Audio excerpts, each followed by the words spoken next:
If you look at like, okay, you need to scale your database, you need to double your database size. How long does that take? And how many people does it take to do it?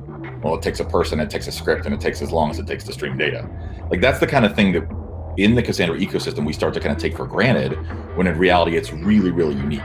This whole notion of, you know what, we need to spin up a data center in Europe because we're going to be breaking into that market and we've got people local that want to get that data geo-replicated. You turn it on and it replicates over there and it just works.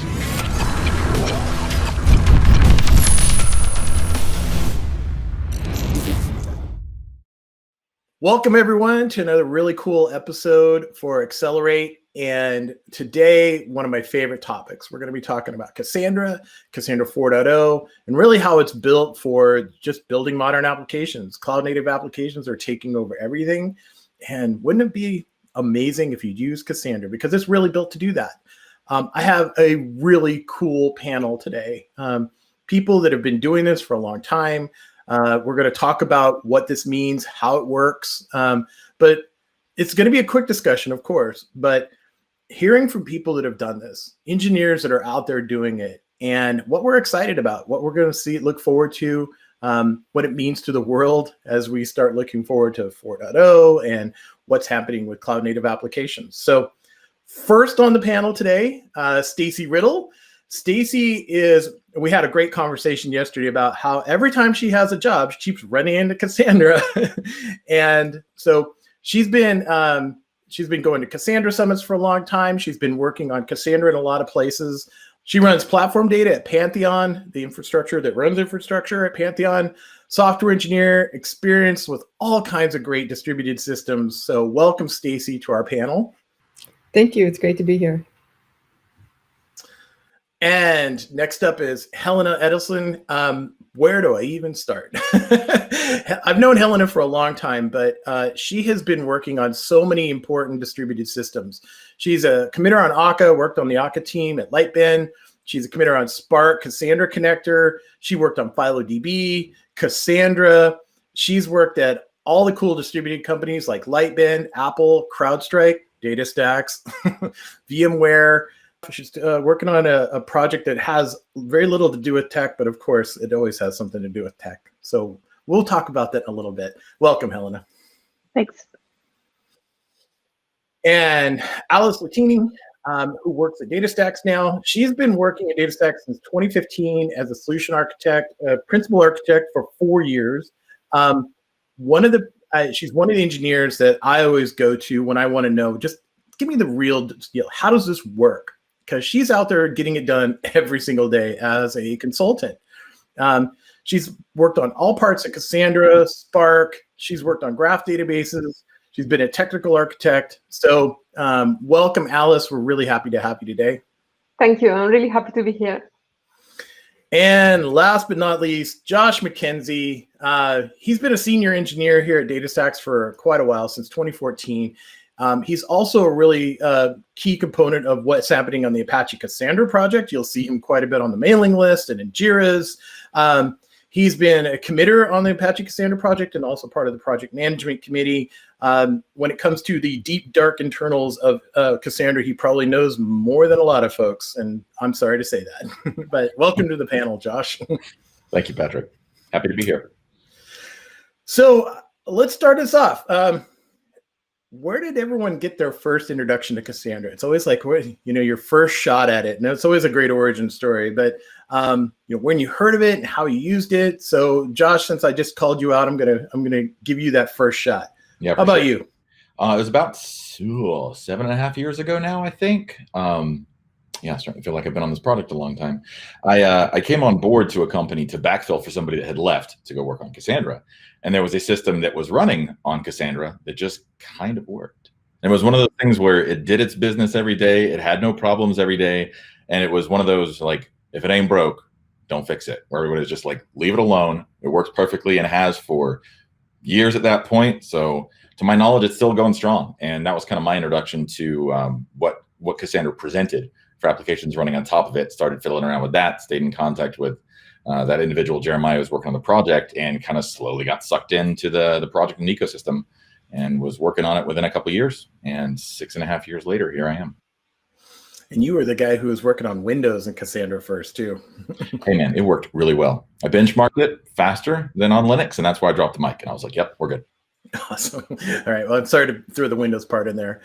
How about you, Stacy? Where did you start with Cassandra? Oh, I was on a social game that needed to scale, and it needed really fast reads. And this was at Electronic Arts, and so we expected a large player base right away. So this was really early on. This was, I believe, 2009, 2010. So right around when it was graduating out of the incubator. Wow, that is a long time ago. Yeah, Very early. yeah. And you ran into it a lot of places since then. I understand. Oh yeah. Yeah. Mm-hmm. Yeah. It whatever role it has, it usually has a role in the big data ecosystem. That's great. Helena, I don't think I even know. Where was your first shot at Cassandra? What was your first impression? The first time was at a cybersecurity company. I was on the cloud engineering team. And we use Cassandra for almost everything, from firehose processing to smaller, when I say small, I mean just new projects that all of them would scale, all the way to on the data science and analytics projects on that platform. When we built new things, we almost everything was interfacing with Cassandra. So I just kind of jumped in and swam, and it was fantastic. Just using it for everything, just instantly, and all the abilities it had, just instantly sold it for me. And it hasn't stopped since. All right, and Alice, same question, and I don't think I know your story either. Where did it all start? So my experience with Cassandra started in 2013, if I well remember. I was the technical architect working on an area of the system that dealt with personalization, with analysis of user activity and recording events and all these kind of really real-time sort of problems. And the whole system was based on a relational database, but for this particular use case, it was just impossible to get the performances that we want. So I started looking at Cassandra, got drawn in really quickly. My first attempt at data model was a complete disaster, but after that, once I understood a little bit more how it's meant to work, the actual POC was a great success, and everyone was really impressed by the potential. So I loved working on it, and the rest is history. It's funny. I think we all kind of have that similar origin story. Like mine is, I ran out of Oracle and I needed something new. That was like in 2008, 2009. And here we are. I guess it's stuck, right? We're all on a panel in 2020. So I want to talk about, and Josh, this is a question for you because you've been involved in the project community for so long. I want to talk about the evolution of Cassandra from your perspective. Yeah, so from my perspective, it's been interesting to see its identity kind of grow and evolve with the times. Like when you look at its first role was very purpose built for the inbox search at Facebook, and when it was first open source, I don't think you could even update or delete data. So like one of the first JIRAs was make it so you can actually update things and delete them, which seems like table stakes for a database of record.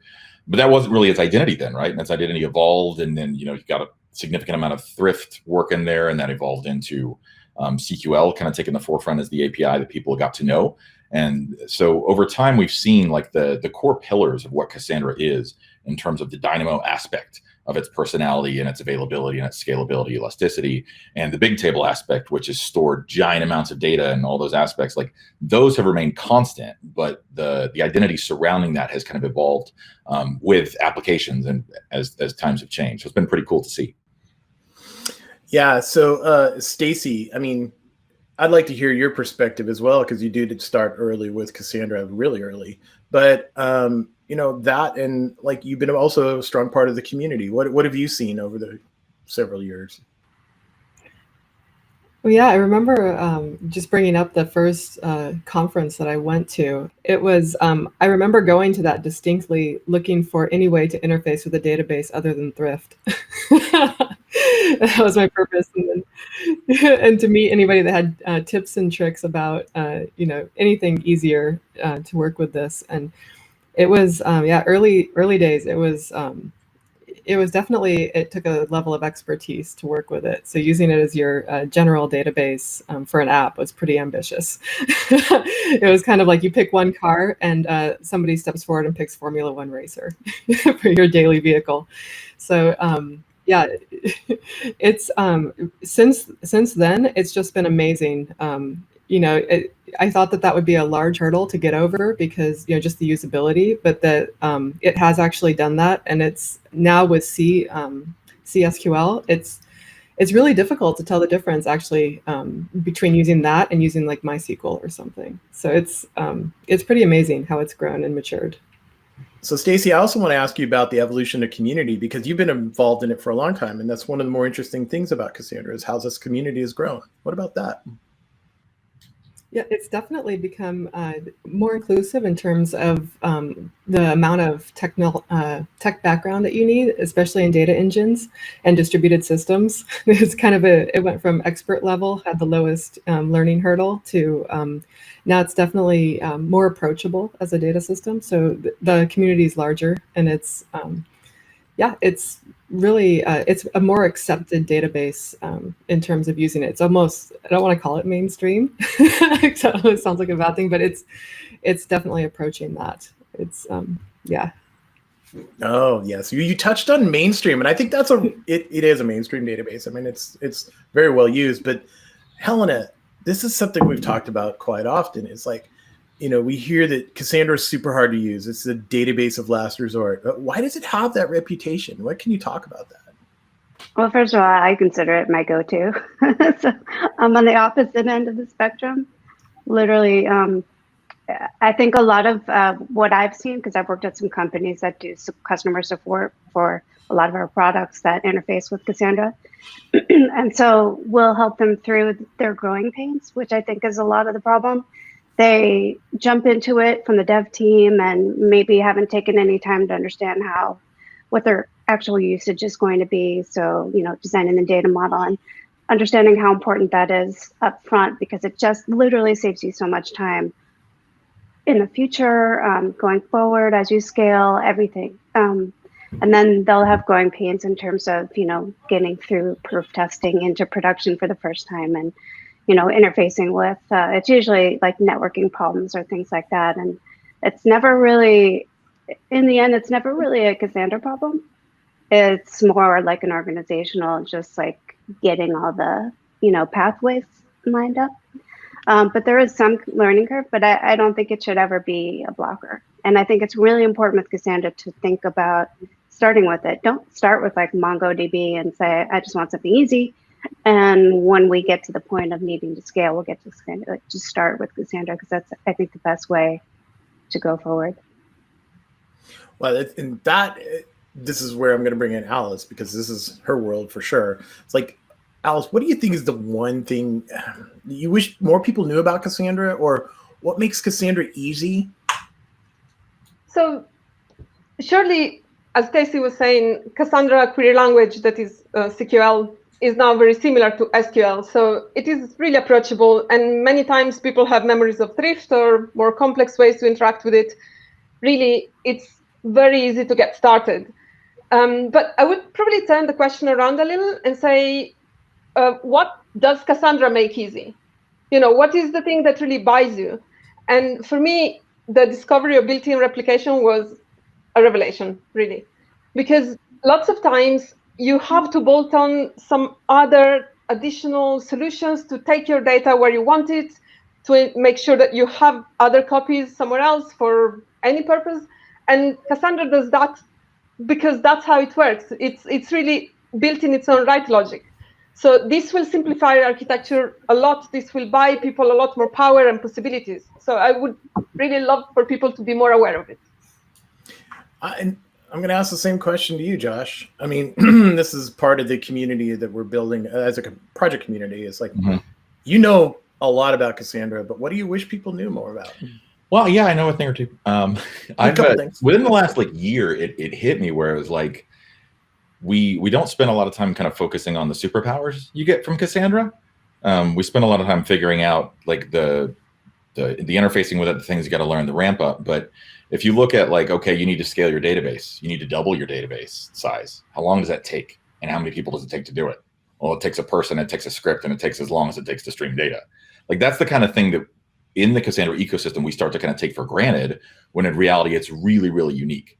This whole notion of, you know what, we need to spin up a data center in Europe because we're going to be breaking into that market and we've got people local that want to get that data and it's geo-replicated. You turn it on and it replicates over there and it just works. And it's like when the question becomes, okay, what's the speed of light and the time across the pond? And not like, okay, I've got to do all this replication, I've got to get all this stuff coordinated. It's just like built into the bones of the system. Like those are actually some super, super unique traits about Cassandra that, again, like being in the echo chamber of using it all the time, we just take for granted. We're like, yeah, it's replication, it just happens. But it is, it's pretty novel. It's pretty cool.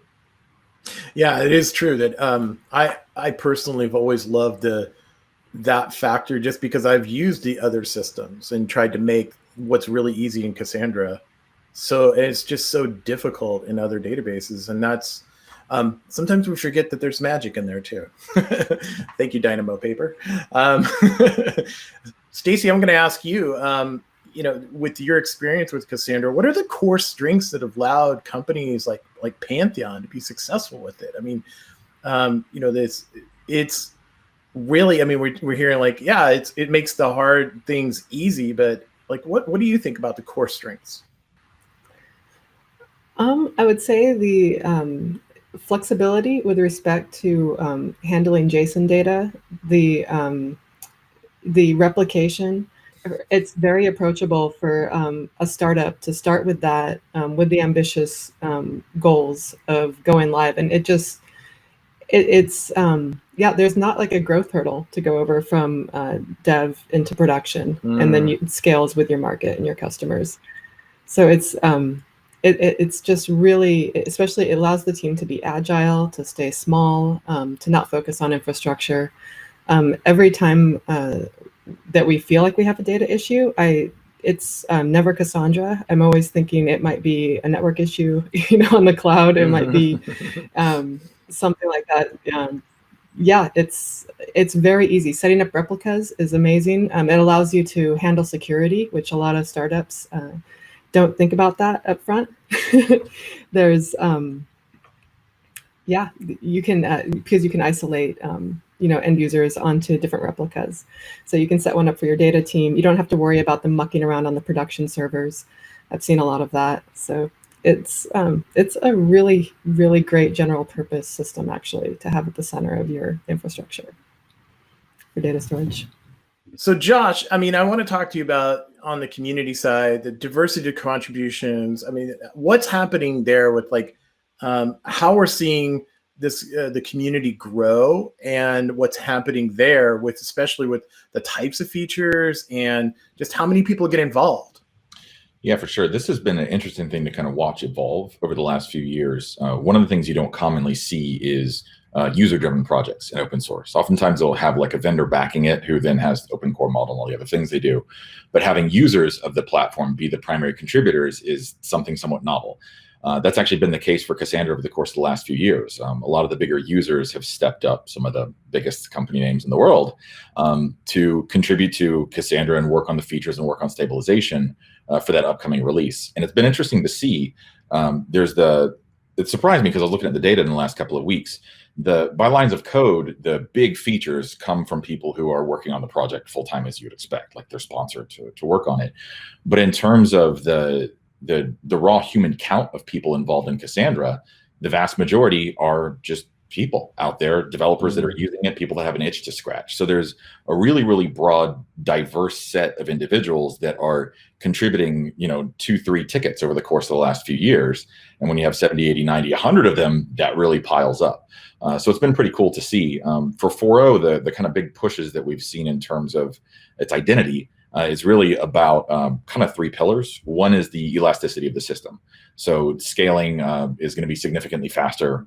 If you're running without vnodes, you can bootstrap data faster, you can recover from failure faster. The second thing is visibility into what's going on. There's a new full-time or a real-time audit logging and full query logger that's been put into the system that basically lets you audit queries real time without negatively impacting performance, which pulls from some open source stuff in the high frequency trading space, which is pretty cool. I spent some time back there, so I've got my biases. But the other is really just just wholesale widespread whack-a-mole on bugs and improvements. Like there's, I think 30% plus more defect fixes and improvements in this release than there has been in the past. So 4.0 is really kind of like that foundational inflection point where something goes from figuring out its identity to kind of having a solid foundation of what that identity is to kind of springboard into the future. That's kind of the way I think about it, anthropomorphizing it a little bit, but yeah. Well, and I'm ready to say this will be the most stable database release ever. I'm going to throw out that gauntlet. Here you go. Come at me. But I think it's the most stable database. And Alice, I want to talk about this in terms of, you and I have talked about cloud native applications. It's really, this is what we're building now, 2020. But like, tell me more about like this elasticity and scale piece and how it really plays into that in your world, especially.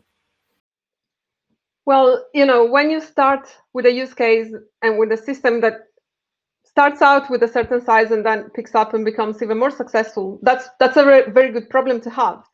And you don't want your database to constrain you to somehow put a limit to that, because that would mean ripping it out and having to do a lot of work to replace it.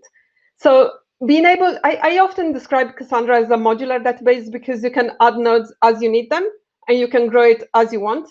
And the other thing that I find really powerful, and this is something that resonates with a lot of the users I speak with, is that you can run your database anywhere, literally, and you can put together infrastructure as you want. You want different cloud providers? No problem. You want on-premise? No problem.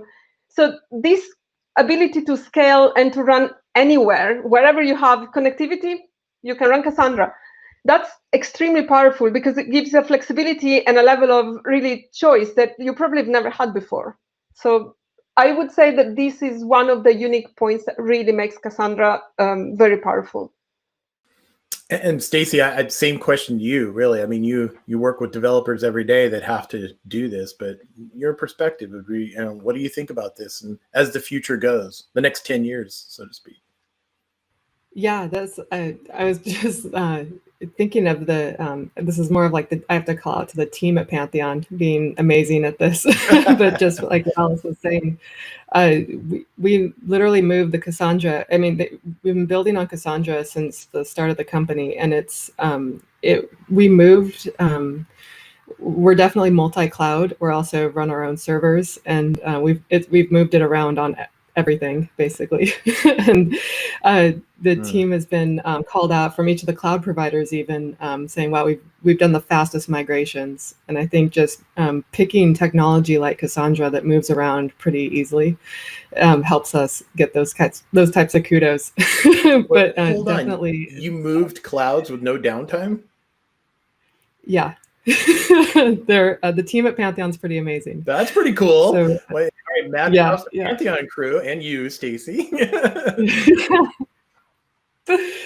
Yeah. So it's definitely, it is eyebrow raising to see that and to see how it performs. It definitely takes my opinion of it to the next level, seeing how it runs on at Pantheon and what they've done with it. It's very amazing when it comes to leveraging its native capabilities, like Alice was saying. Absolutely. Mm-hmm. Wow. Those are the kind of stories that just people don't believe, but they really do happen. Yeah. All right. Helena, I want to hear your thoughts on the future here. Like, where are we going? And I want to hear a little bit, I teased it earlier. I want to hear about your future, where you're going with this kind of technology. I think as in terms of the future, Cassandra is going to be used more and more. It's like I said in the beginning, it's really, I think, a go-to because everyone is dealing with tons of data. I mean, everyone. And so starting off a project with a database that isn't built to scale doesn't make any sense. So getting into the work that I'm doing now, I'm now a scientific researcher. And a lot of, everything I'm doing is for endangered species related to climate change and conservation with protecting wild animals from poaching and illegal wildlife trade and human-wildlife conflict, where we can use things like game theory and complex adaptive systems to and drone technology, aerial robotics. So all of this is what I'm going to be doing to help save some of the species. In particular, I'm studying snow leopards. And snow leopards, the interesting thing about it is they're one of the most high altitude critical species. All of the camera traps, drone data, satellite data, everything is some of the highest altitude in the world, spanning 12 countries. And all of them are working together now under the Global Snow Leopard and Ecosystem Protection Program. And so I'm going to be using Cassandra, for example, to do all from so many different data sources, high altitude data, satellite data, population data from around the world. And even though it'll start small as I build the project out, it's going to scale and be accessible for people around the world, other researchers to use, for agents at other countries, and for political and management reasons. So in my mind, Cassandra is a wonderful choice. It's just going to literally allow me to do everything I need to do, and hopefully I'll be using it from Dave's Astra, actually, in the cloud. Oh yeah, we were very happy to help support this effort. But man, it's like when you told me, it was mind blown. Like drones flying around looking for snow leopards. It's so cool. But I mean, it shows you that it's just a type of database that's useful for lots of things. And I'm really happy that it's not just another shopping cart application. This is a really cool, potentially, this is a very, this is a global reach of something that has global reach. And yeah, really it's definitely technology, Cassandra for good, Yeah, absolutely. Well, yeah, we want to keep track of where you're going, so we're gonna follow you around with the camera and hopefully see what you're up to. Cool. So I want to thank everyone. This has been like the panel of panels. I mean, I could have talked to any one of the people on this panel individually for the 20 minutes, and I'm just happy that I got you all in one spot, what a miracle. But I hope you that are watching, you get a real appreciation for what's happening in the Cassandra community right now, what's happening with your project. Cassandra 4.0 is really exciting. It's a super stable database built by everyone you see here and more. The community's massive. We want you to join us. But this is a super exciting time. I mean, we spent the last 10 years building the most stable database on the internet. What's going to be happening in the next 10 years? It's really cool. And I'm excited for it. I'm geared up, I'm psyched, and I hope you are too. So thanks everyone for joining us, and we'll see you on the next episode.